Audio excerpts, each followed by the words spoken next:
할렐루야. 사랑하고 축복합니다. 말씀을 나누기 전에 잠시 기도하도록 하겠습니다. 하나님 아버지, 나와 하나님과의 관계는 지금 어떠한지요? 내가 생각하고 있는 하나님과의 관계가 아니요, 하나님 보시기에 나를 바라보시는 하나님의 눈에 눈물이 맺혀지는 건 아닌지요? 기뻐하고 즐거워하시며 우리를 바라보고 있는 그 관계가 되기를 원합니다. 아버지, 우리가 어떠한 관계 안에서 묶임이 있습니까? 영적인 묶임이 있습니까? 자유케 되기를 원합니다. 풀어내기를 원합니다.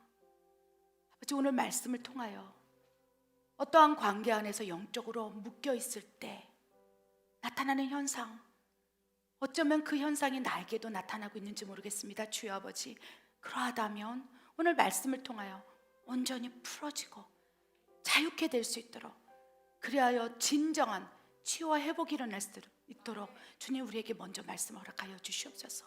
말씀을 듣고 인식하고 인정하고 동의하여 아버지 순종하는 삶을 결단해 보고자 합니다. 부족한 종에게 말씀을 먼저 먹여 주시옵소서. 그리하여 어떠한 묶임이 있는지 분별하게 하시고 깨닫게 하시고 생각나게 하시고 기억나게 하시사 아버지 풀어낼 수 있도록 역사해 주시옵소서. 그렇게 하실 하나님을 신뢰합니다. 예수님의 이름으로 감사하며 기도드립니다. 아멘. 오늘 말씀은요, 어떠한 관계 안에서 영적인 묶임이 있을 때 풀어놓는, 그리고 자유케 되는 최상의 처방전에 대해서 말씀을 나누려고 합니다. 이 제목을 통해서 어떤 말씀을 나눌지 대략적으로 이해가 가십니까? 지금 영적인 묶임이 있는 분들이 계십니까? 떠올려 보세요. 그것이 비단 사람과의 관계 안에서 영적인 묶임이 있을 수 있겠지만 여러 가지 다양한 환경, 상황, 조건, 그래서 꼼짝 못하고 숨이 쉬어지지 않는 영적인 묶임이 있을 수도 있다는 거예요. 어떻습니까? 여러분 삶은 어떻습니까? 저는 무시로 수시로 여러 가지 다양하게 나를 둘러싼 관계 안에서 이러한 묶임들이 계속 묶이고, 또 그러다가 하나님의 은혜로 풀어져서 좀 자유케 됐다가 조금 방심하면 또 묶이고 또 묶이고. 그래서 여러분, 천국 갈 때까지 어떠한 관계 안에서 영적인 묶임은 계속 있을 거라고 여러분 아예 믿고 계시길 바랍니다. 그렇다면 이런 무수히 많은 다양한 관계 속에서 영적인 묶임이 있을진데 그럼 어떻게 해야 될까? 그 영적인 묶임에서 내가 묶여서 결국 그 묶임 때문에 내가 죽는 거예요. 여러분 상황 어떻습니까? 환경 어떻습니까? 1년 전이나 지금하고 똑같을 수 있어요. 그런데 내가 얼마나 그 상황과 환경 안에 묶여 있느냐에 따라 살고 죽느냐가 판가름 된다는 것입니다. 그래서 그렇다면 어떻게 풀어내고 자유케어 되어서 이제는 쭉 내가 최상의 처방전을 가지고 이제 약국에 가서 약을 타서 먹고 처방을 해줬으니까 하나님께서 이제는 내 발로 가야 되는 거예요. 하나님께서 처방전을 주시는 거예요. 오늘 말씀으로 처방전을 주실 거라고 믿습니다. 이 관계 안에 벗어난 사람 아무도 없어요. 우리 모든 성도들이 다 어떠한 관계 안에 영적인 묶임이 있는데 자유로운 사람 하나도 없습니다. 오늘 자유롭다 할지라도 이 문 밖에 나가면 다시 어떠한 관계에 묶일 수 있어요. 관계 속에서, 상황 속에서, 환경 속에서. 그렇다면 하나님께서 오늘 말씀을 통해서 처방전을 줬는데, 딱 썼는데 제조자가 그렇죠, 하나님인 거예요. 딱 말씀으로 딱 처방을 해서 우리 손에 넣어준 거예요. 그럼 이걸 가지고 이제 받은 거예요. 이걸 가지고 약국에 가서 약을 먹고 복용을 해서 내가 견뎌내야 되는 과정이 있는 거예요. 하나님이 아무리 말씀으로 처방전을 줬다고 하더라도 그것이 아멘으로 안 받아지고 처방전, 이 약을 먹어서 뭐해? 그렇죠? 구약이든 신약이든 약 아닙니까? 그래서 이 약을 내가 사실 내 몸 안에서 회복의 능력이 일어나도록 처방전을 받고 그것을 순종해야 될 텐데 이 가운데 순종하는 사람이 있고 또 순종하지 않음으로 계속 영적으로 묶여있는 사람이 있을 거라고 믿습니다. 저는 이 말씀을 오늘 선포하면서 우리 멕시코 예수사랑교회 모든 성도들이 다 어떠한 관계 안에서 영적인 물씀이 있을진데 오늘 완전히 다 회복되기를 축원드립니다. 축복합니다. 반드시 그렇게 하기를 저는 일주일 동안 기도하고 이 말씀을 선포합니다. 그렇다면 여러분, 지금 나를 둘러싸고 있는 다양한 관계가 있는데 여러분 어떤 관계가 있을까요? 그리고 그 관계가 지금 어떠하십니까? 우리 정리된 말씀을 한번 읽어보겠습니다. 첫 번째, 하나님과의 관계. 두 번째, 사랑과의 관계. 비선택적 필연적 관계. 선택적 의지적 관계. 세 번째, 만물과의 관계. 네 번째, 사탄과의 관계. 아멘.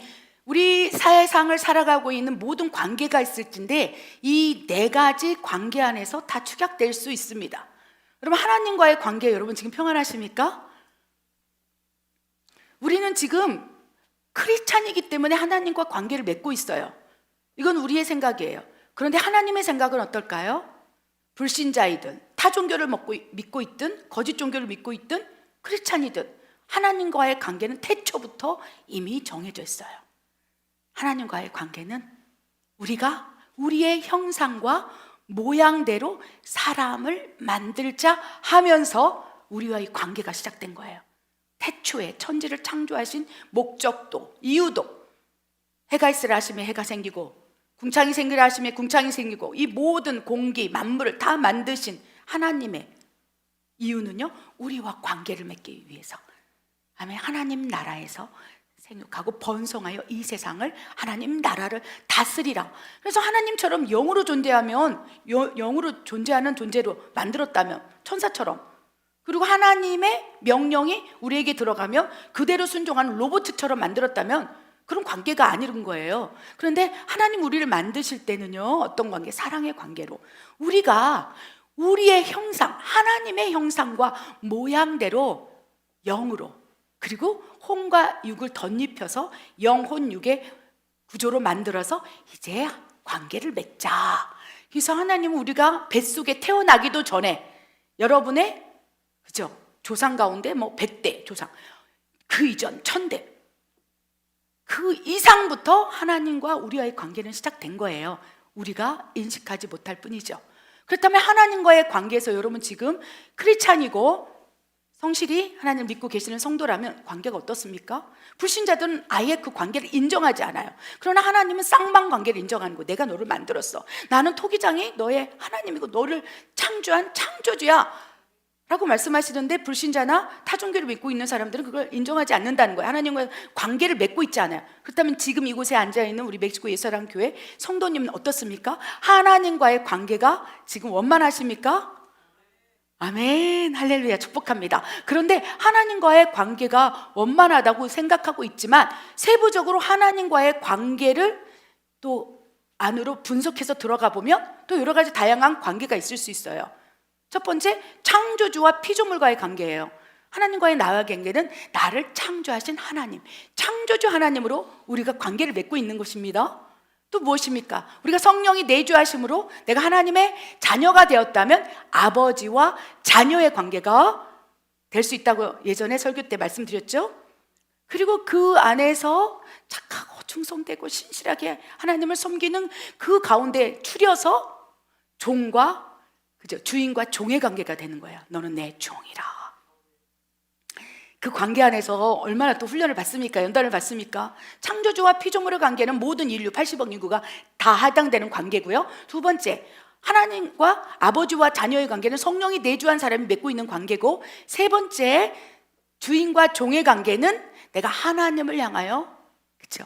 믿음을 고백했을 때, 하나님을 향하여 내 삶을 드리고자 했을 때, 그것이 뭐 목사가 되고 선교사가 되고 장로님이 되고 그러면서 내 인생은 이제 하나님 손에 맡겨드립니다 했을 때 주인이 딱 책임지시는 거예요. 그래서 주인과 종의 관계는 그 가운데 아버지와 자녀의 관계 가운데서 뽑아요. 그리고 마지막으로 더 추리고 추려서 하나님은 관계를 어떻게 맺으시냐, 신랑과 신부의 관계로 맺으시사 마지막에 그렇죠. 뭐 휴거가 되든 혼인잔치를 하든 그 마지막 순간에 하나님 추린 사람 중에서 관계를 계속적으로 영원히 유지하신다는 것입니다. 여러분, 하나님과의 관계에서 지금 여러분 어떻습니까? 불신자들은 창조주와 피조물 관계를 맺고 있지만 그것도 인정하지 않아요. 그래서 하나님과의 관계가 네 가지가 있을진데 이제 나는 그 관계에서 어느 영역이 조금 좀 이렇게 불편하구나 이런 분들이 있을 거예요. 그 마음을 받는다면 축복입니다. 두 번째, 하나님과의 관계와 또 두 번째는요, 사람과의 관계가 있어요. 여러분 주변을 둘러보십시오. 우리 성도님 간에 그렇죠, 어떤 관계를 맺고 있습니까? 사람과의 관계 가운데 두 가지로 세분할 수 있어요. 비선택적, 필연적 관계. 지금 여기에서 비선택적, 필연적 관계로 맺어진 이거를 보면요, 그렇죠, 고모와 조카의 관계도 비선택적, 필연적 관계예요. 내가 조카를 삼으려고 선택한 것도 아니고. 그럼 여러분 어떻습니까? 부부는 어떻습니까? 선택적, 의지적 관계예요. 그러면 장로님하고 안수 집사님 만난 것은 어떻습니까?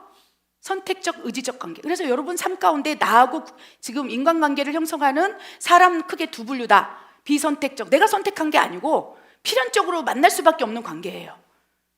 그러면 부모 자식일 수 있고요, 형제가 있을 수 있고, 사촌도 될 수 있고. 왜? 혈연, 피가 나누어짐으로 내가 만나고 싶지 않아도 만나는 사람들이 있다는 거예요. 그러면 비선택적, 필연적 관계 안에서 우리가 관계를 맺고 있고, 또 선택적, 의지적 관계. 우리 나머지 부분은 내가 저 교회를 선택해야 되겠다. 그래서 여러분이 선택을 했어요. 그리고 의지적으로 이제 교회를 다니겠죠. 그러면 교회 안에서 만나는 저와 여러분의 관계는 선택적, 의지적 관계예요. 이 두 가지 부분으로 크게 영역을 나눌 수 있습니다. 그런데 어떤 부분에서 여러분이 사람과의 관계에서 고통을 당하고 있을까요? 비선택적, 필연적 관계에서도 많이 고통을 당해요. 그래서 막 형제간에 왼수가 되고 안 보고 절교를 하고, 선택적, 의지적 관계, 많은 사람의 관계 안에서 일어납니다. 그래서 비선택적, 필연적 관계, 혈연과의 묶어진 관계가 내 삶 가운데 만나는 사람 관계 속에서 10%라면 나머지는 그냥 선택적으로 만나는 거예요. 친구도, 선생님도, 학교도, 직장도, 교회도, 모든 사람이. 인간관계가 많은 사람이 있어요. 막 몇천 명을 사귀는 사람이 있죠. 어떻게 다 관리하나 모르겠습니다. 그런 사람들은 선택적, 의지적 관계의 범주가 더 많은 거예요. 매일매일. 그러나 좀 소극적이고 내성적인 사람들은 비선택적, 내 가족, 내 부모, 내 형제, 내 오빠, 내 남동생, 이런 관계 속에서 관계를 맺어가고 있다는 것입니다. 여러분, 이 관계가 지금 평안하십니까? 떠올려 보십시오. 처방전이 나올 거예요. 여러분 떠올려야 돼요. 지금 내가 선택적, 의지적 관계에서 만났는데 생각만 해도 죽을 것 같아. 숨이 안 쉬어져요? 묶여 있습니다. 영적으로 묶여 있는 거예요. 아멘. 첫 번째, 하나님과의 관계는 영적으로 더 세게 묶으시기 바랍니다. 절대 풀어지지 않도록 하나님과의 관계를 그냥 나는 포도나무요 너희는 가지니 너희는 나를 떠나서는 살 수 없습니다. 그냥 본드로 붙은 것처럼 하나님에 딱 붙어 있으라는 거예요. 묶음을 풀려고 하지 마십시오. 그런데 사람과의 관계 가운데 비선택적, 필연적 관계, 선택적, 의지적 관계 안에서 지금 떠올려 보라는 거예요. 내가 살기 위해서는 풀어야 될까, 더 묶어야 될까? 방법이 좀 이따 말씀을 통해 설명할 거예요. 세 번째, 만물과의 관계가 있어요. 하나님께서 태초에 천지를 창조하시니라. 창세기 1장 1절. 그래서 하나님께서 의지적으로 하나님과의, 만물과의 관계에서 이제 창조를 딱 했어요. 그리고 나서 이 만물이 창조됐죠. 지금 이 세상이 창조됐죠. 그러면서 이 관계를 강제적으로 사람과 맺어줬어요. 아담을 지으시고 생육하고 번성하여 이 땅을 다스리라. 만물과의 관계는요, 우리가 다스릴 수 있는 권세가 있는 관계로부터 시작한 거예요. 어쩔 때까지 하나님과의 관계가 친밀할 때, 에덴 동산에서 우리가 살았을 때까지는 만물과의 관계도 우리가 다스리는 영역이 있었다는 것입니다. 그런데 어떻게 됐습니까? 하나님과의 관계가 깨지니까 이제 에덴 동산에 쫓겨나고 나서 그 다음부터는 만물과의 관계가 무너지기 시작한 거예요. 만물이 사람을 공격합니다. 만물이 우리에게 이제 두려움으로 다가오고 있다는 것입니다. 그러면서 만물과의 관계가 깨지고 이제는 우리가 만물을 다스리는 영역이 아니요 만물이 우리를 공격하는 단계가 이제 관계가 맺어졌고, 요한계시록에서는 이제 요한계시록 8장을 막 보면요, 해가 떨어지고 달이 떨어지고 이러면서 인간을 공격하는 관계로 지금 형성이 되어 나가고 있다는 것입니다. 아멘. 마지막 사탄과의 관계는 어떻습니까? 사탄과의 관계를 지금 원만하게 아름답게 맺어가고 있습니까? 하나님께서 정령 죽으리다. 사탄과의 관계는 어떻게 돼요? 차단, 단절, 파쇄. 근데 생각보다 많은 영역에서 영적으로 묶여있는 경우가 많다는 거예요. 사탄과의 관계에서. 사탄은 에덴 동산에서는요, 우리가 발로 콱 밟아버리면 아무것도 할 수 없는 존재였어요. 그 에덴 동산 안에서 그는 우리에게 아무것도 할 수 없는 존재였어요. 그러나 우리의 안에 있는 욕망, 선악과를 먹는다면 하나님처럼 될 거야, 그 말을 듣는 순간부터 사탄과 사람과의 관계가 친밀해지기 시작했어요. 귀를 사탄에게 열므로 사탄이 주는 생각을 받고, 이제부터 어떻게 됐습니까? 이제 하나님과의 관계가 깨졌고, 사탄과의 관계 안에서 주거니 받거니 이런 관계 속에서 결국은 사탄과의 관계를 인간이 맺음으로 하나님과의 관계에서 무너지고 에덴 동산을 쫓겨날 수밖에 없는 구조적 또 우리 역사가 있다는 것입니다. 이 네 가지 관계, 여러분 어떻게 맺어지고 있습니까? 잘하고 계십니까? 하나님과의 관계, 사람과의 관계, 만물과의 관계, 그리고 사탄과의 관계. 오늘은 특별히 이러한 나를 둘러싸고 있는 이 네 가지 관계 안에서 무엇보다도 사람과의 관계 안에서 영적인 묶임이 있는 경우가 많을진데 어떻게 풀어내야 되는지에 대해서 집중적으로 말씀을 살펴보기로 합니다. 골로새서 3장 13절 14절 읽겠습니다. 누가 누구에게 불만이 있거든 서로 용납하여 피차 용서하되 주께서 너희를 용서하신 것 같이 너희도 그리하고 이 모든 것 위에 사랑을 더하라. 이는 온전하게 매는 띠니라. 아멘. 이 네 가지 나를 둘러싸고 있는 관계, 이 네 가지 관계를요, 오늘 다 해결하려고 하지 마십시오. 처방전, 내가 지금 문제가 있는데 처방전을 하나님과의 관계, 사람과의 관계, 만물과의 관계, 사탄과의 관계, 모든 것을 처방전을 받아가서 하려면 이제는 약효가 떨어질 수 있어요. 집중적으로다가 하나를 지금 회복하자는 거예요. 오늘 사람과의 관계에서 영적인 묶임이 생기는 이유가 무엇일까요? 생각해 보십시오. 사람과의 관계는 크게 두 가지 부류로 분류한다고 그랬는데, 비선택적, 필연적 관계, 그다음에 선택적, 의무적 관계. 그 관계에서 왜 지금 영적인 묶임이 있고, 그 누군가를 생각하기만 하면 마음이 어렵고 힘들고 지치고 슬프고 우울하고, 영적인 묶임이 있을 때 나타나는 현상이요, 그로 인해서 작용을 받는다는 거예요. 누군가를 딱 떠올렸는데 아무 느낌이 없어. 그냥 현상 그대로, 사실 그대로를 내가 느끼고 있다면 묶임이 없는 거예요. 하나님과의 관계는 완전히 묶여서 하나님의 생각, 하나님의 뜻, 하나님의 기쁨, 하나님의 슬픔, 하나님의 탄식이 나한테 딱 붙어 있어도 그대로 느끼는 게 최상의 관계예요. 아멘. 그런데 사람과의 관계는 그렇게 된다면 그 다음부터 문제가 발생할 수 있어요. 여러분, 자녀에게 묶여있는 엄마를 보십시오. 자녀. 그래서 하나님은요, 야, 어떠한 관계든, 그게 비선택적 필연적 관계든 선택적 의무적 관계든 묶이지 마라. 너희가 묶일 것은 오직 하나님 한 분뿐이다. 아멘. 네 태에서 났다고 네 자식 아니야. 내 거야, 내 기업이야, 내 소유야. 그러면서 그 영적으로 자녀에게 묶여있는 엄마와 자녀를 떼어놓으려고 하지 않습니까? 그래서 막 야곱과 요셉을 강제적으로 떼어놨잖아요. 야곱이 요셉에게 묶여있는 거예요. 내 사랑하는 아들, 늦둥이 내 딸, 내 아들, 이러면서 내 뱃속에서 난 자녀를, 그 자녀만 바라보니까 하나님의 나라는 큰 그림으로 봐야 되는 거예요. 누가 형제요, 자매요, 부모고 배우자냐? 하나님의 뜻대로 행하는 자들이 하나님 안에서 자녀가 아니겠느냐? 너희는 비선택적 필연적 관계에만 집착하여서 내 자식, 남편은 좀 덜해요. 그래서 확실히 내 남편 잘하고 내 자식. 그럴 때 하나님께서 때로는 묶임을 풀어놓기를 원한다는 마음을 주세요. 아멘.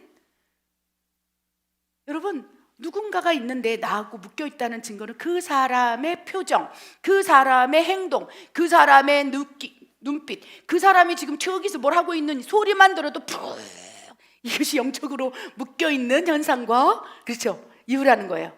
근데 그거를 우리는 너무 이렇게 좋게 생각해요. 내 자녀가 묶여 있다는 증거. 아침에 눈 뜨고 표정이 어두우면 나도 어두워. 많이 묶여 있어요, 부모들이. 내 자녀가 문제가 있으면 나도 같이 문제가 있어요. 하나님께서는요, 풀어놔라. 그래서 영적인 묶임이 생기지 않기를 원한다. 그런데 지금 예전에 어떤 관계 속에서 묶여버린 거예요. 어쩔 수 없이 선택적이든 비선택적이든 묶여버린 거예요. 그래서 그 사람만 생각하면 힘들고 어렵고, 그 얘기만 들으면 마음이 울렁울렁거리고 심장이 벌렁거리고, 이게 어떻게 해야 되겠습니까? 그렇기 때문에 하나님께서 왜 그 사람과의 관계 안에서 영적인 묶임이 생겼는지 근원이 뭔지를 분별해라, 분명히 말씀하세요. 골로새 3장 13절에 누가 누구에게 불만이 있거든, 불만이 있기 때문에 묶인 거예요. 비선택적 필요적 관계는요, 그냥 내 자식 그냥 눈빛만 봐도 이쁜 거예요. 어쩌면 그것을 나쁘다 하지 않아. 그런데 그 아들, 딸, 그 사람 때문에 내가 조종을 당하고 있다면, 내가 거기에 묶여 있다면 그것을 원하지 않는다는 거예요. 그런데 보통의 경우에 내가 영적으로 묶여 있다는 현상, 이러면 부모 자식의 사랑관계 말고요, 그 사람을 생각하면 마음에서 확 어려움이 오고, 뒷국지만 봐도 불편해지고 눈을 피하게 되고, 그런 사람이 있으니까. 직장에 그런 사람이 있어요? 저분이 막 또 과장님이 오시는데, 예를 들면 저기 어떤 분이 오시는데 온다 그러면, 소리가 들린다 그러면 막 갑자기 화장실에 가서 막 이렇게 있다가, 이게 묶여있는 현상이에요. 피하는 거죠. 이런 것도 묶인 거예요. 하나님께서는 자유하라는 마음을 주세요. 근데 자유가 안 되는 거예요. 그렇기 때문에 오늘 처방전을 통해서 영적인 묶임이 있거든, 풀어놔라. 근데 영적인 묶임이 생기는 이유가 불만에서 시작되는 거예요. 불만. 저 사람하고 나하고 너무 달라. 그런데 그것이 비선택적, 필요적 관계라면 어떻게 할 수가 없는 거예요. 부모 자식이 어떻게 할 수 없는 거예요. 형제 자매가 어떻게 할 수가 없는 거예요. 근데 불만이 있을 때 선택적, 의지적, 내가 직장에서 만나고 교회에서 만나고 그러면 그래도 좀 자유할 수 있어요. 그런데 비선택적, 필연적 관계인데 불만이 쌓이는 거예요. 왜 우리 엄마는 나한테 저런 얘기를 하지? 왜 우리 아빠는 그렇지? 왜 내 동생은 그렇지? 왜 저 사람은 그렇지? 가까우면 가까울수록 이 안에 불만이 쌓이니까 막 죽을 것 같아요. 숨이 안 쉬어지는 거죠. 그럴 때 어떻게 돼요? 용납이 안 되는 거예요. 이제 서로 다름을 인정하고 하나가 돼야 되는데, 불만이 쌓이고 그걸 해소할 수 없고 힘들고 지치니까 용납이 안 되는 거예요. 그 사람의 있는 모습 그대로 받아들이지 못하는 거예요. 용납이란 사전적 의미는요, 있는 그대로를 받아들이는 너그러운 마음이라고 돼 있어요. 근데 불만이 쌓이니까 용납이 안 되고 결국 용서를 하지 못하게 되므로, 내가 하나님과의 관계를 맺고 있지만 사람과의 관계에서 그것이 비선택적, 필연적이든 선택적, 의무적이든 상관없이 하나님과의 관계가 무너지고 있는 거예요. 많은 크리스찬들이 그렇습니다. 그래서 사람과의 관계가 불만이 생기고 용납이 안 되고 용서가 안 되는 그 막 이 안에 진흙탕을 만들어 놓고 하나님께 나와서 하나님 관계를 회복하려니까 그게 됩니까? 안 되는 거예요. 예배 시간에도 이제 그 생각이 드는 거예요. 그리고 교회 공동체 안에 그런 분들이 있다면 그다음부터 이제 막 머리가 어지러워지하지 하고 공격을 받게 되는 거예요. 이것이 영적 원리라는 것입니다. 사람과의 관계 안에서 이런 묶임이 있구나, 나도 지금 누군가의 이런 묶임이 있구나, 그것이 이제 필연적, 의지적 관계인지 비선택적 분별이 되셨습니까? 그렇다면 이제 구체적으로 성경 안에서 인물들을 통해서 처방전을 받기를 원합니다. 이 세 가지 부류 가운데 하나님이 처방전이 분명히 있어요. 그리고 해결하셨어요. 하나님께서 어떻게 해결했는지, 우리가 이 부분에서 우리는 어디에 속하는지 우리 정리된 말씀을 보기를 원합니다. 사랑과의 관계 회복의 세 가지 방법과 예화입니다. 읽겠습니다. 첫 번째, 요셉과 요셉의 형들, 쌍방의 용납, 용서를 통한 완전한 회복. 두 번째, 다윗과 사울 왕, 일방의 용납, 용서를 통한 분리와 부분적 회복. 세 번째, 예수님의 11명의 제자와 가룟 유다, 사탄의 공격과 개입의 결과로 인한 분리와 공의로운 심판. 아멘. 여러분, 이 사람과의 관계에서 영적으로 묶이는 이유를 분명히 기억하시기 바랍니다. 불만이 있었는데 용납이 안 되는 거예요. 그리고 용서가 되지 않으므로 내가 그 사람에게 묶여 있어서 그 사람의 표정, 감정, 느낌, 뭐 하는지 어디서 들려오는 다른 사람을 통해서 들려지는 이 얘기들에 푹 막 반응하고 있다면 내가 영적으로 묶였다는 증거로, 현상 또 특징으로 보시길 바랍니다. 그 가운데 이제 어떻게 해결할 것이냐, 어떻습니까? 이 요셉과 요셉의 형들 다윗과 사울왕, 예수님의 11명의 제자와 가룟 유다, 이 예화가 너무나 명확해요. 근데 여러분, 지금 스스로 나는 요셉이야, 나는 다윗이야, 나는 예수님의 남아있는 11명의 제자야, 그거는 여러분의 생각일 수 있어요. 하나님 보시기에는 야, 너는 요셉의 형들이었어, 너는 사울왕이었어. 스스로 자기가 강하기 때문에, 나만 생각하기 때문에, 내 사랑이 크기 때문에 어떠한 문제 아래서 영적인 묶임이 생기고 서로 불만이 있고 용납이 안 되고 용서가 안 될 때 항상 자기 해석, 자기 중심으로 해석한다는 거예요. 나는 다윗이야, 저 사람은 사울왕이야, 나는 요셉이 억울해. 그런데 하나님 보시기에 야, 너는 요셉이라고 네가 생각하니? 너는 요셉의 형이었어. 그래서 다 열어놓으시기 바래요. 어떠한 관계에서 영적 묶임이 있는데 내가 선한 사람이라고 생각하지 않고, 내가 어쩌면 가룟 유다일 수도 있다, 내가 어쩌면 사울왕일 수도 있다, 내가 어쩌면 요셉의 형들로서 그렇게 했을 수도 있겠구나 라고 마음을 열어놔야지 처방전을 받고 여러분이 그쵸, 약을 먹을 때, 구약신약을 먹을 때 진정한 회복이 일어난다는 거예요. 아멘. 그렇습니다. 첫 번째, 요셉과 요셉의 형들, 이 관계는 이 관계 속에 어떤 부류에 속할까요? 비선택적, 필연적 관계예요. 누가 요셉과 요셉의 형들을 형제로 묶었습니까? 야곱과 리브가가 사랑해서 묶어진 거예요. 야곱과 리브가 서로 결혼했죠? 그들의 관계는 어떤 관계일까요? 선택적, 의지적 관계. 만난 거예요. 사람을 통해서 만난 거예요.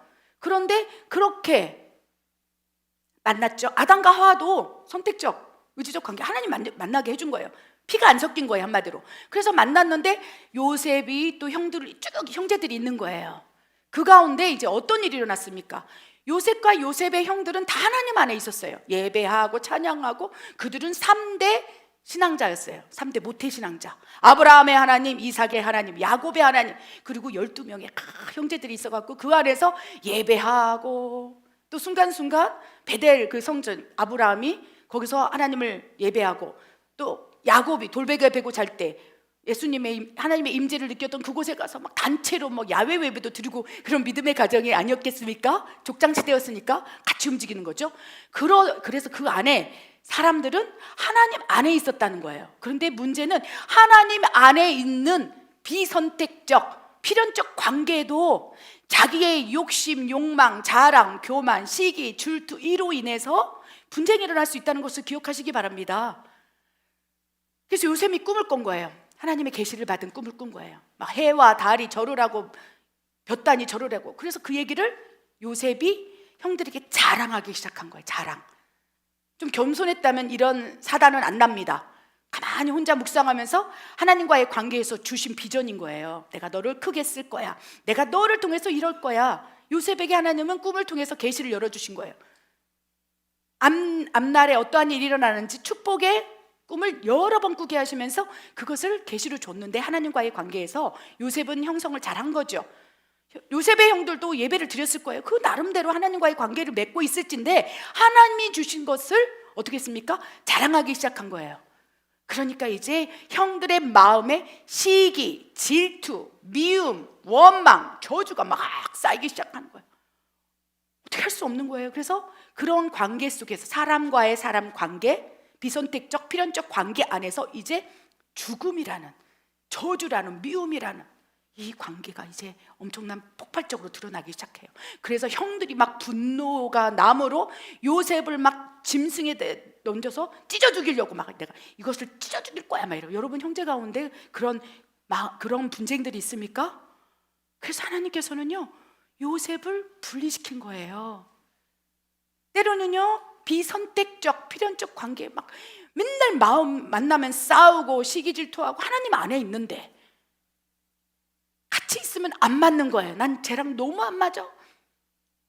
루벤도 예를 들면 막내 요셉을 보면서 야, 나 쟤 너무 싫어, 너무 싫어. 다 하나님 안에서 3대 신앙자인데 그럴 땐 때로 어떻게 됩니까? 하나님 안에서 분리를 명하시는 거예요. 우리 멕시코 예사랑교회 여기 다 분리돼서 그치, 형제들하고 지금 같이 사신 분이라면 축복입니다. 형제자매가 여기서 다 같이 살고 있으니까 그 안에서 어떻습니까? 평안하십니까? 숨이 안 넘어가십니까? 그래서 때로는요, 요셉과 요셉의 형들 가운데 막 시기 질투하고 싸우고 겉으로 보기에는 좋은 것 같지만 그 안에 엄청난 이런 욕망, 이런 것 때문에 막 분쟁이 있을 때 하나님께서는 그 관계 안에서 어떻게 하셨냐? 애굽 땅으로 분리를 시켰어. 하나님께서 평안케 하신 거예요. 그래서 때로는요, 비선택적 필연적 관계 안에 숨이 안 쉬어진다면 하나님께 기도하시라는 거예요. 기도하셔요. 하나님, 죽을 것 같아 내가. 어떻게 됩니까? 근데 성경에는 그렇죠, 더 사랑하라라는 말이 있지만 때로는 하나님께서 분리를 명하시사 때로는 회복의 기회를 주신다는 거예요. 그래서 하나님께서 요셉과 요셉의 형들을 분리시키고 나서 선택적, 비선택적, 필연적 관계임에도 불구하고 장소적, 지리적, 환경적으로 분리 딱 시키고 나서 그 다음부터 이제 말씀을 붓기 시작했어요. 요셉에게 말씀을 붓기 시작한 거예요. 형들이 떠오르겠죠? 엄청난 분노가 일어났겠죠? 내가 뭘 잘못했다고 형들이 나를 이렇게 죽이려고 했고 노예로 팔아먹었고 난 용서할 수 없어. 처음에는 이 상처와 대면했을 때 엄청난 이 안에서 분노가 일어났을 거예요. 어떻게 그럴 수 있어? 내한테 왜 이렇게 하는 거야? 그런데 하나님 안에 있었어요. 하나님 관계가 좋았어요. 요셉은 형들도 마찬가지예요. 그러니까 하나님께서 때로는 비선택적 필연적 관계라도 할지라도 분리를 시켜놓고 그 안에서 만지는 거예요. 그러면서 요셉에게 하나님 마음을 주는 거예요. 야, 불쌍하지 않냐? 그러면 처음에는 그 상처를 대면할 때 생각날 거예요. 나를 죽이고자 막 구덩이에 파서 막 밀어놓고 막 죽이려고 목을 졸랐던 그런 모습들이 떠오르겠죠. 근데 시간이 가고 하나님 또 치유하는 거예요. 그도 내 사랑하는 아들이야. 그도 내가 아끼는 딸이야. 이러면서 막 생각을 넣어주는 거죠. 그러니까 이 비선택적 필연적 관계 안에서 진정한 회복을 이루기 위해서는 하나님 안에 있어야 된다는 거예요. 하나님과의 관계가 형성되어 있다면 각자 분리된 장소에서 회복을 일으킵니다. 그러면서 하나님의 때, 놀라운 카이로스 때 둘을 만나게 하는 거예요.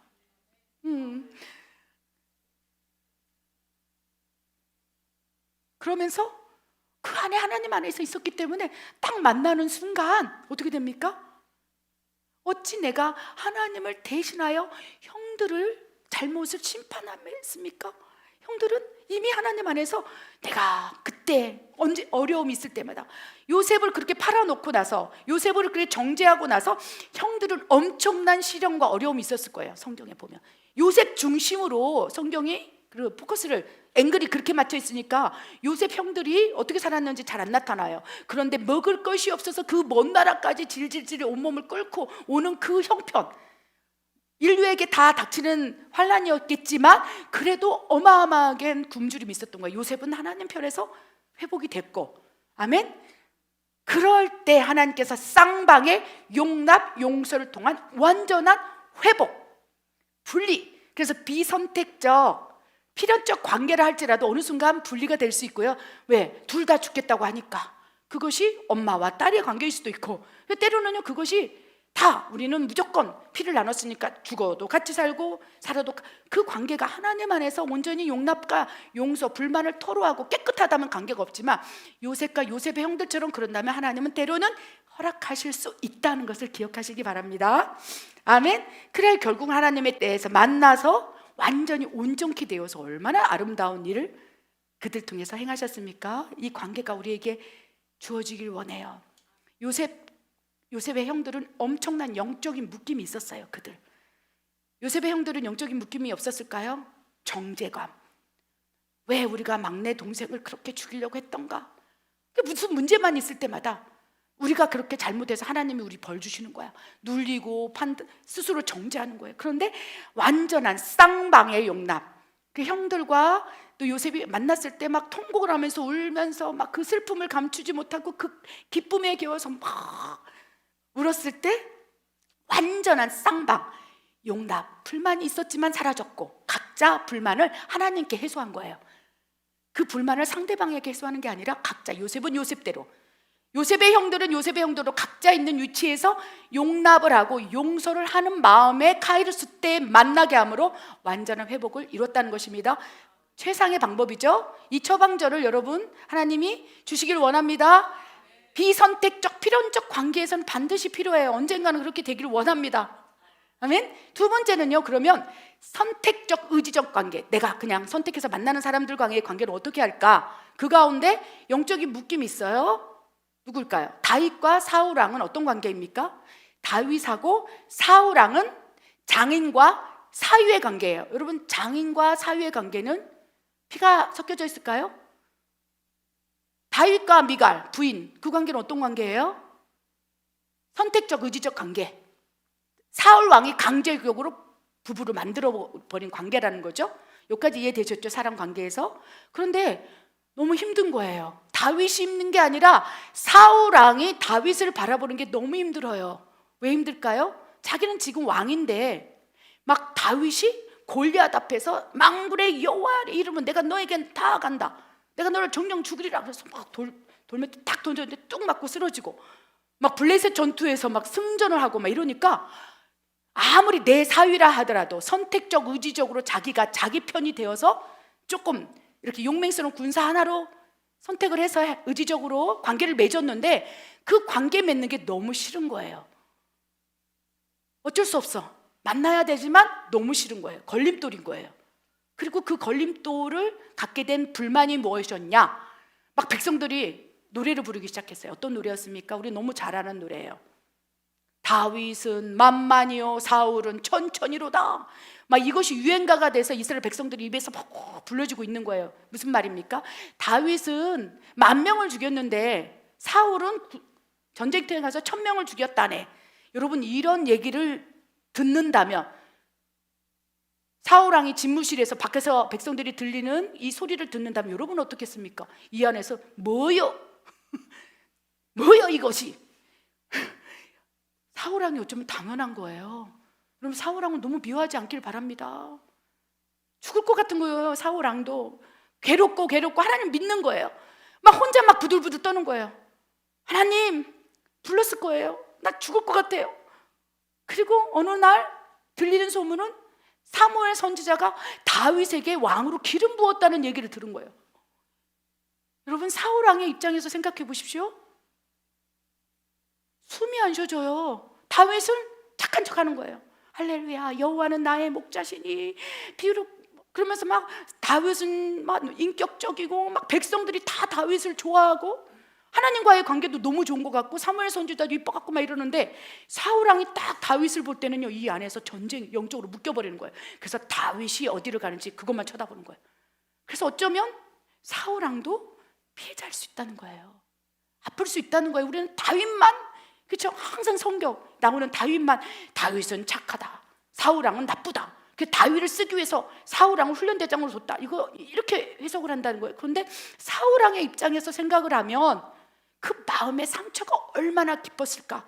그래서 다윗과 함께 영적으로 묶어버린 거예요. 묶여진 거예요. 그래서 다윗이 가는 곳마다 다윗이 어디 있어? 시선을 보는 거예요.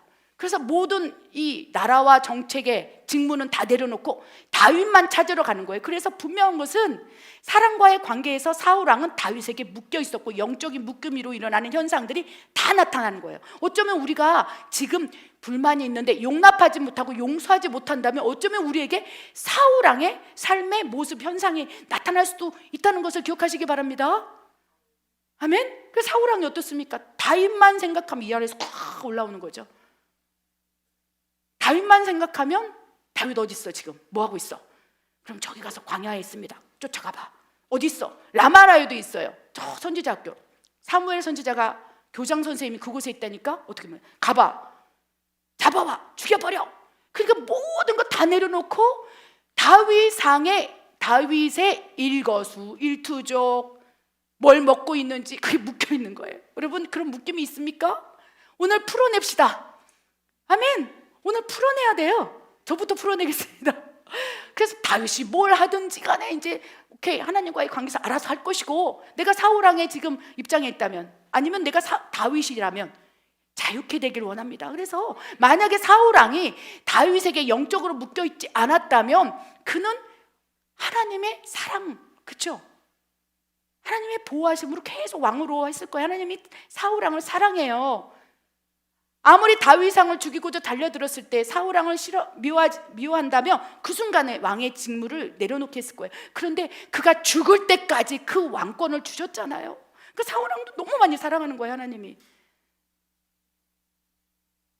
그런데 하나님이 얼마나 사울왕을 바라보면서, 내 아들아, 내 사랑하는 왕이여 사울아, 내가 너를 기름 부었지 않느냐, 내가 너를 사랑한다 하시면서 다윗을 풀어놔. 다윗이 무엇을 하든 네가 무슨 상관이냐, 다윗이 지금 어디에 있든 네가 그것이 무슨 상관이냐, 다윗이 무슨 일을 하고 있든 네가 무슨 상관이라고 묶여서 그렇게 고통을 받고 있느냐라고 말씀을 하실 수 있다는 거예요. 그럼 그때 이제 아멘, 그 다음부터 하나님이 역사하시기 시작해요. 그럼 다윗은 어떨까요? 다윗은 억울했을 거예요. 다윗은 억울했을 거예요. 왜 내가 뭘 잘못했다고? 왜 우리 장인어른이 나를 이렇게 죽이려 하지? 장인어른을 위해서 막 수금을 타고 비파를 타면서 막 찬양 사역을 하고 있는데 갑자기 옆에 있는 창을 꽂아갖고 막 던지고, 나한테 왜 그러는 거야? 이유를 알 수 없는 거예요. 이유를 알 수 없는 자기를 죽이고자 하는 그 모습을 바라보면서 불만이 쌓였을 거예요. 불만이 쌓였어요. 다윗의 사울 왕에 대한 불만이요, 시편에 녹아져 있어요. 그들의 자자손손 태를 막아주시고 악인의 이빨을 다 뽑아주시고 뼈를 부스러뜨려 주시고. 사울 왕에 대한 불만을 다윗은 하나님께 올린 거예요. 왜? 다윗은 하나님과의 관계가 좋으니까. 사울은 하나님과의 관계가 안 좋아요. 그러니까 자기가 가지고 있는 권력을 확 해서 누구 편을 들었을까요? 하나님은 다윗의 편을 들 수밖에 없는 거예요. 둘 다 하나님 안에 있었지만 불만이 있거든 용납하고 용서하는 마음을 가지고 하나님 앞에 다윗은 토설하기 시작한 거예요. 하나님 진짜 너 억울해요. 하나님 보셨잖아요. 아시잖아요. 그건 아니죠. 어떻게 사울왕이 나한테 그럴 수 있어요? 그래서 하나님 앞에서 울면서 그 광야에서 골방에서 부르짖고 했을 때 하나님께서 그 다윗의 마음에 용납과 용서의 마음을 하나님으로부터 받게 된 거예요. 다윗아, 사울왕도 내가 기름 부은 왕이야. 너 그 미워하지 마. 다윗은 그 마음을 받았어요.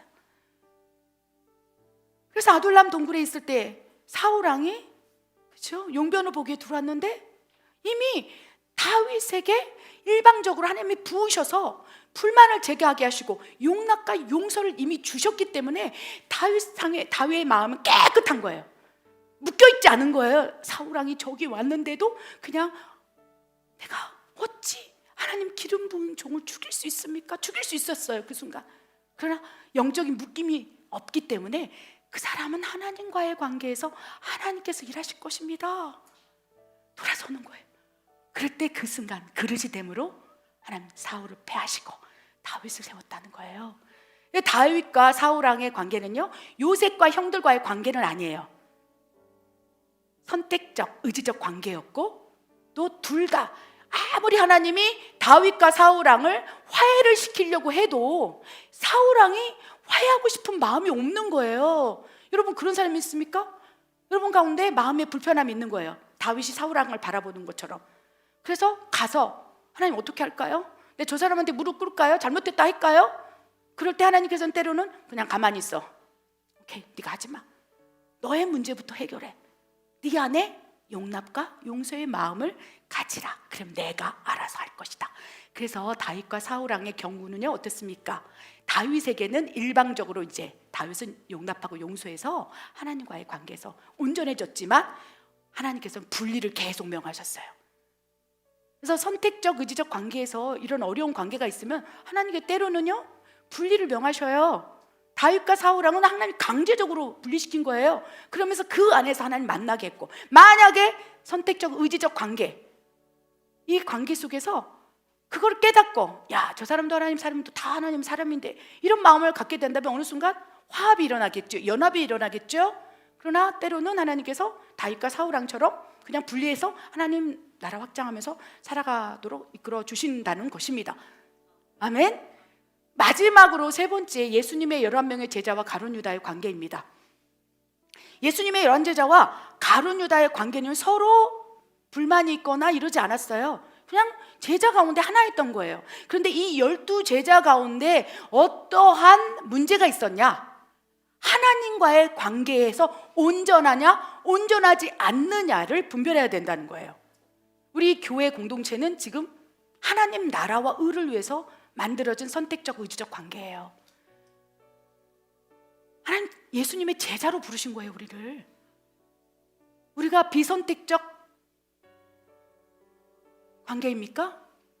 물론 그런 경우도 있어요. 그렇죠? 뭐 그럴 수 있죠. 그렇지만 대부분의 교회의 모습, 교회를 형성하고 교회 공동체의 구성으로 되는 사람들 중에는 예수님의 11제자와 가룟 유다의 관계로 만나는 거예요. 가룟 유다는 하나님을 사랑하지 않았을까요? 베드로와 가룟 유다? 우리는 베드로는 권능의 종이라고 하고 가룟 유다는 예수님을 팔아먹은 사람이라고 해서 판단해요. 그러나 둘 다 똑같은 죄를 진 건 마찬가지예요. 가룟 유다는 돈 주고 팔아먹으려고 했고, 베드로는 두려움 속에서 3번을 부인해서 예수님 팔은 거랑 똑같아요. 하나님이 하늘물에서 보면 그죠? 타조아리냐 메추리아니냐 똑같은 죄는 똑같은 거예요. 그런데 어떻게 보면 베드로를 향하여 하나님이 더 분노하셨을지도 몰라요. 너는 내 제자가 아니냐, 내 수제자가 아니냐, 내 사랑을 네가 다 보았고 다 알고 더 느꼈지 않냐, 너는 내 옆에 있었지 않냐. 가룟 유다는 막 밖으로 돌아다니면서 팔라고 막 돌아다니고 그랬지만, 야, 너는 내 옆에 있었잖아, 이렇게 말씀하실 수 있어요. 그래서 12제자 가운데 그들의 문제가 아니라 하나님과의 관계 안에서 하나님 나라를 위해서 맺어진 관계로 만난 거예요. 그러니까 선택적 의지적 관계도 아니고 비선택적 필연적 관계도 아니고 그냥 만난 거예요. 여러분, 여기 와서 안수 집사님을 만났죠. 뭐 바깥에서 만나서 끌고 왔습니까? 여기 와서 하나님이 끌어온 거예요. 가룟 유다도 끌어오고, 저기 깨려떨어 있는 우리 장로님도 끌어오고, 샌드웨고 있는 우리 장로님도 끌어오고, 페루에 있는 사람도 끌어와서 여기서 만난 거야. 그러니까 어떻게 보면 12제자처럼 하나님이 손으로 끌어온 거예요. 이 안에서 11제자와 가룟 유다의 갈등이 있을 수 있다는 거예요. 그런데 이 안에 사람과의 관계보다 하나님과의 1대1 관계가 무너짐으로 이제 그런 현상들이 나타날 때 어떻게 되냐? 그 가운데 사탄이 밀가부르듯 공격할 수 있다는 것을 기억하시기 바랍니다. 세 번째 관계는, 그래서 교회 안에 그렇게 사탄의 역사가 강한 거예요. 교회 안에 그렇게 분쟁, 다툼, 시기, 질투 막 엄청나게 교회 안에서 상처는 다 받고 가요. 교회 안에서 상처받은 거를, 그죠? 세상에서 푸는 시대가 됐어요. 여러분 너무 크게 웃으시는데 죄송합니다. 우리 교회는 안 그랬으면 좋겠어요. 세상에서 받은 상처, 이것을 교회 안에서 풀어야 되는데 교회 안에서 상처를 받고 그 월요일 그냥 그 모습을 보는 거예요. 다 12제자로 불렀는데 저 장로님은 날 왜 저렇게 쳐다보지? 저 집사님은 왜 나한테 불만이 있나? 내가 지나가는데 왜 고개를 돌리지? 그냥 우연히 돌릴 수도 있고 무슨 감정이 있을 수 있겠지만 그거 하나 가지고 이제 수요일까지 불만이 쌓이는 거예요. 그 용납이 안 돼, 용서가 안 돼. 그리고 막 계속 다니다가 결국 나 이 교회 못 다니겠다, 가른 짓도 들으면 나가버리는 거예요.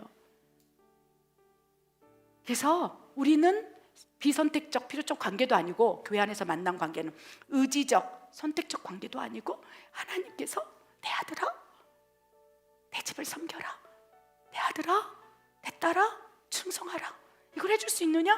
그래서 하나님과 관계에서 이곳에 와서 우리가 맺어진, 하나님 안에서 맺어진 관계라는 거예요.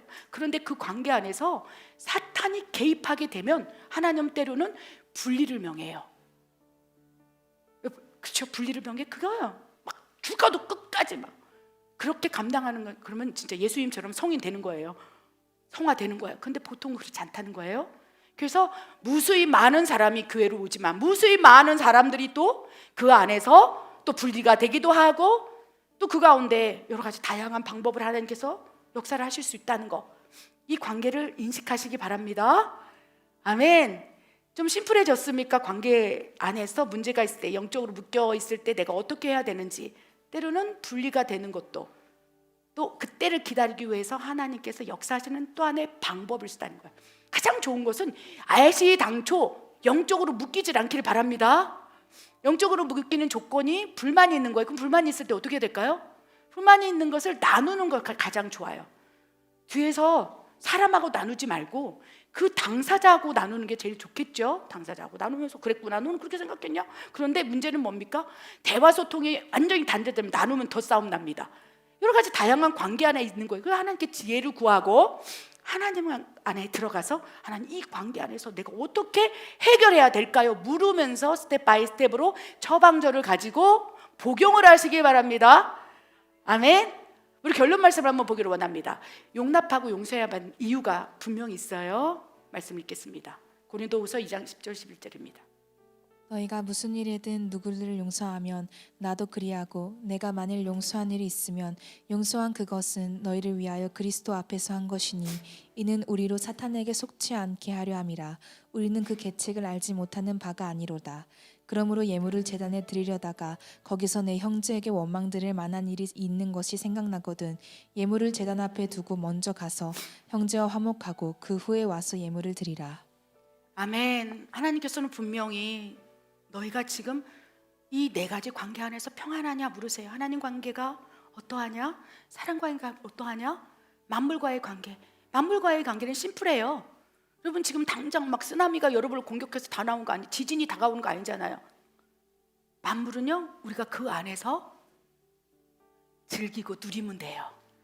만물과의 관계는 내 자녀를 기쁘게 해라. 좋은 절경을 하나님께서 손가락으로 쫙 빚으시는 거예요. 나야가라를 폭포, 이과수 폭포를 확 빚으시고 쫙 한 다음에 하나님이 그걸 보고 기뻐하실까요? 물론 기쁘실 거예요. 야, 내가 진짜 잘 만들었다. 야, 깡꾼 진짜 잘 만들었다. 멕시코 깡꾼 최고다. 하면서 하나님 보시고 기뻐하시겠죠. 근데 그 자체로 기뻐하는 게 아니에요. 하와이에 빚어놓고 얼마나 기뻐하실까요? 제주도로 그냥 땅을 턱 태갖고 여기다 딱 한국 밑에 딱 놓고, 야, 힘들면 여기 가서 바다 보고, 힘들면 가서 갈매기 보고, 힘들면 가서 파도 안에서 수영하고, 그래서 다 하나님 손으로 이렇게 만들어 놓으신 거예요. 하와이를 그렇게 만들고 깡꾼을 만들고 나이아가라 폭포를 쫙 손으로 긁어서. 그 만물과의 관계는요, 여러분 만물을 회파하려 하지 마시기 바랍니다. 여러분의 불법적인 것을 가지고 막 나무를 막 강제적으로, 회파가 아니라 그 안에 들어가서 기뻐하고 즐거워하기 바랍니다.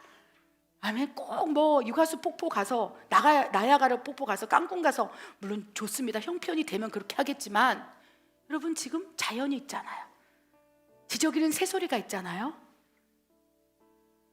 구름이 있잖아요. 이 안에서 와, 하나님 나에게 주신 이 아름다운 절경들, 이 아름다운 것 감사하면서 그 안에 들어가서 누리라는 거예요. 마음껏 누리라. 아멘. 만물 안에 하나님의 신성과 능력이 심겨졌거늘 너희가 하나님이 없다 말하지 못하리라. 로마서 1장 20절. 그래서 만물과의 관계는 지금부터 오늘부터 더 그 안으로 들어가서 기뻐하시고 즐거워하시고 그렇게 하시기 바랍니다. 사탄과의 관계는 오늘 예수의 이름으로 명하노니 나를 장악하고 있는 이 더러운 어둠의 권세는 다 파쇄될지어다. 오늘 너 완전 단절된다, 차단된다, 내가 너를 파쇄시킨다. 그리고 오늘 입으로 나는 사탄과의 관계가 완전히 영적인 묶임에서 나는 사냥꾼의 올무에 매인 새처럼 자유로워졌다 그러면 선포하라는 거예요. 그럼 사탄이 그걸 듣고 뭐 네가 그렇다고? 이렇게 서 있을 거예요. 지금까지 오늘 지금 직전까지 사탄과의 관계를 맺었잖아요. 근데 이렇게 보는 거죠, 사탄이. 그런데 갑자기 하나님과의 관계 안으로 훅 들어가는 거예요. 하나님 너무 사랑해요. 여호와는 나의 목자시니, 목자와 양의 관계, 주인과 종의 관계, 막 창조주와 피조물 관계에서 그 안에서 막 만물하고 이러면 사탄이 가만히 있고 있다. 나랑 관계를 밀접하게 맺었는데 이것 봐라, 나하고 지금 손절하네, 나를 차단하네. 그래서 막 죽을 듯이 달려들다가 어느 순간 사람과의 관계에서 내가 자유케 되는 거예요. 보통 사탄이 공격하는 건 사람과의 관계에서 영적인 묶임이 있을 때 그 죄 통솔을 가지고 확 들어오는 거예요. 사탄이 역사하는 통로 중에 사람입니다. 사람과의 관계를 내가 오늘 영적으로 풀어놓고 자유케 되면 그 다음부터는 이제 하나님과의 관계가 회복되고 만물과의 관계가 회복되고 사탄과의 관계는 완전히 차단돼 버리는 거예요. 놀라운 축복입니다. 이렇게 위해서 불만이 있거든 용납하고 용서해야 되는데 안 된다는 거예요. 그럼 어떻게 해야 되겠습니까? 훈련해야 되는 거예요. 첫 번째, 내가 관계 안에서 비선택적 필요적 관계인지 선택적 의지적 관계인지 그래서 조금 이렇게 분별하시기 바랍니다. 그리고 만약에 선택적 의지적 관계라면 조금 마음을 내려놓으세요. 하나님이 저 사람하고 죽을 때까지 안 있으면 너를 죽이리라 이런 명령을 받았다면 모르겠지만 무슨 말인지 이해되시죠? 선택적 의지적으로 만나게 했어. 뭐 12제자 만나게 했어요. 그런 가운데 막 숨이 안 쉬어져요. 그럼 그걸 하나님께 올리라는 거예요. 하나님, 내 마음을 만져주시옵소서. 용납하게 하여 주시옵소서. 있는 그대로 받아들이게 하여 주시옵소서. 더 나아가서 원컨대 용서할 수 있도록 내 마음의 영적인 묶음을 다스려 주시옵소서. 영적인 묶음이 그 기도를 너무 기다리세요. 오늘 그 처방전이니까. 그래서 막 떠오르게 하시고 생각나게 하시고 하면 내가 그 사람을 풀어놓습니다. 내가 그 사람이 이제 뭘 하고 다녀도 내가 관심 갖지 않겠습니다. 네가 무슨 상관이냐, 베드로에게 그러지 않았습니까? 사도 요한이 나중에 죽을 때 어떻게 죽습니까? 했을 때 너하고 그하고는 무슨 상관이냐, 그는 그대로 할 것이다, 너는 네 일이나 잘해라 라고 말씀을 하신다는 거예요. 그렇기 때문에 우리가 이제 있는 그대로를 받아들여요. 관계 안에서 나를 묶고 있는 영적인 묶임 있는 대상이 누구인지를 분별하십시오. 그리고 그 사람과의 불만이 무엇이 있는지를 깊이 묵상하십시오. 내가 왜 그 사람에게 불만이 생기게 됐는지. 근데 돌아보면 내가 그 사람을 사울왕이라고 얘기했지만, 요셉의 형들이라고 얘기했지만, 어떻게 보면 내가 또 그 일을 했을 수도 있다는 거, 서로 쌍방간에 불만이 있다는 거, 그걸 인정해버리라는 거죠. 우리가 인정은 오케이. 그리고 나서 있는 그대로 그 상처를 받아들이세요. 야, 진짜 그건 아니었어. 그럼 막 힘들어. 그럼 힘든 걸 어떻게 합니까? 사울왕은 사람에게 가서 자기 권력대로 했죠. 다윗은 그걸 하나님께 가져간 거예요. 그래서 그 상처 받은 거를 그대로 떠올리십시오. 그냥 묻어놓는 게 아니라 들춰내라는 거예요. 막 우중물을 들춰내서 이 아픔을 다 토로하는 거예요. 누구한테? 하나님한테. 용납하고 해달라고 부르짖는 거예요. 아멘. 그러면 어느 순간 그것이 잦아질 때가 있어요. 어느 순간 그 사람을 떠올려도 막 묶여있지 않아. 어느 순간. 근데 여러분 신기한 게 생각하고 떠오르게 할 때마다 기억하고, 그건 하나님 안에서 기도 가운데 그러잖아요. 그럼 그 묶임들이 풀어져요. 왜? 하나님이 그 관계 안에 깊이 개입돼 버리니까. 하나님이 이제 수선하기 시작하니까. 하나님이 그 관계를 만지기 시작하니까. 그렇기 때문에 하나님 안으로 그 관계, 나와 정말 영적으로 묶여있는 그 어려운 사람을 비선택적, 필연적 관계든 선택적 의지적 관계든 그 관계를 가지고 하나님께 가는 거죠. 다윗처럼. 그럼 막 풀어주세요. 그러면서 이제 어느 순간 그 사람이 생각했는데 잘 살고 있나? 이런 관계가 되길 원한다는 거예요. 누구든지. 그것이 형제 자매도 마찬가지예요. 요셉과 요셉의 형들처럼. 그렇죠? 그래서 우리가 사람에게 묶이지 않기를 정말로 소원합니다. 저부터 소원합니다. 오늘 말씀 중에서 이건 제 말씀입니다. 소원합니다. 아멘. 만약에 그렇지 못한다면 이제 어떻게 되냐? 너가 용납하고 용서하지 못했냐? 그러면 나도 너를 용납하지 못하고 용서하지 못해 라고 말씀하시는 게 문제라는 거예요. 네가 불만이 있거든, 용납하고 용서해서 그래도 네 마음 가운데 찌꺼기가 없게 만들어놨냐? 그러면 네가 무슨 일을 하더라도 내가 너를 용서해 줄게 라고 약속을 받은 거예요. 그래서 하나님께 용서받기 위해서 우리는 지금 오늘 처방전을 받았으면 이제 한번 해봅시다. 두 번째, 만약에 사람에게 영적으로 묶여 있으면 이제 사탄이 그 안에서 밀가루로도 공격하기 시작해요. 밤에 막 자고 있는데 그 생각 확 넣어줘도 벌떡 일어나서 어떻게 그럴 수 있어? 분노가 일어나고 사탄의 계략, 계책, 사탄이 퍼부어대는 미움, 생각이 확 열려서 내가 미친다는 거죠. 사탄의 계략에 속지 않기 위해서 오늘 용납하고 용서하시기 바랍니다. 이거 하나님께서 뭐라고 말씀하셨어요? 야, 혹시 오늘 예배를 드리다가 이 말씀 듣고 처방전을 받고 그러던 생각나거든 어떻게 하라고 해요? 화해하고 와라. 근데 화해 방법이 우리는 고정관념 가운데 그 사람하고 만나서 악수하고, 그렇죠?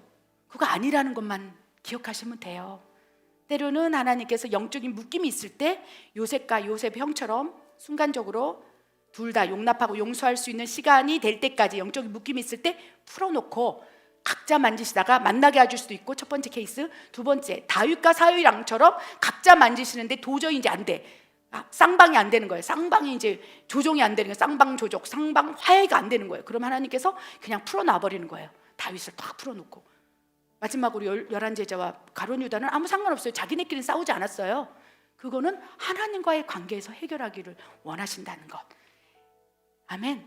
그래서 오늘 분별하고, 그렇죠? 생각하고 정리해서 한번 묵상해 보시기 바라요. 딱 떠오르는 사람들이 있을 거예요. 그게 가족일 수도 있고 부인일 수도 있고 자식일 수도 있고, 우리는 모든 관계 안에 살아가요. 여러분, 지리산에서 돌을 닦는다고 혼자 사는 사람 관계를 안 맺고 살까요? 다 맺고 살아요. 그렇죠? 사람과의 관계는요, 하나님께서 우리는 서로 상호 교통하도록 만들어놨어요. 혼자 못 살아요. 진짜 못 살아요, 혼자. 근데 그 내가 맺어진 모든 관계가 하나님 안에서 진정한, 하나님 안에서 가족이 될 수 있도록 오늘 좀 우리가 훈련하길 원합니다. 오늘 처방전을 받았다면 오늘 여러분 아멘으로 받는다면 분명히 역사하실 것이라고 저는 믿습니다.